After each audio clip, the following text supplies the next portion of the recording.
લોકમત ન્યૂઝમાં આપનું સ્વાગત છે। વડોદરા શહેર નજીકથી પ્રસાર થતા રાષ્ટ્રીય ધોરીમાર્ગ નંબર 48 ઉપર ગત મોડી રાત્રે એક ભયાનક આગ અકસ્માત સર્જાયો હતો। મળતી માહિતી પ્રમાણે જામવા બ્રિજ પરથી પસાર થઈ રહેલ એક વેસ્ટ કેમિકલ ભરેલા ટેન્કરમાં અચાનક લીકેજ થવાના કારણે ભીષણ આગ ફાટી નીકળી હતી। આગના બનાવના પગલે હાઈવે ઉપર અફરાતફરીનો માહોલ સર્જાયો હતો। ટેન્કર ઉપર હેઝાર્ડસ વેસ્ટ કેમિકલનું લખાણ લખેલ હતું। પ્રાથમિક તપાસ મુજબ ચાલુ ટેન્કરમાં લીકેજ થયું હતું। કેમિકલ જ્વલનશીલ હોવાથી તેમાં તરત જ આગ પ્રસરી હતી। કેમિકલ રોડ ઉપર વહેવાના કારણે આગની જ્વાળાઓ અડધો કિલોમીટર સુધી પ્રસરી ગઈ હતી। આ બનાવના લઈને હાઈવે ઉપર અફરાતફરીનો માહોલ સર્જાયો હતો।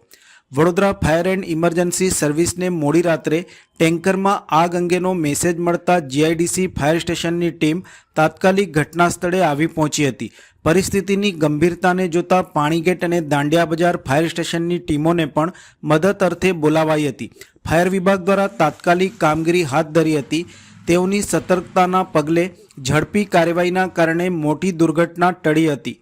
આગ કાબૂમાં આવતા લોકોએ હાશકારો અનુભવ્યો હતો।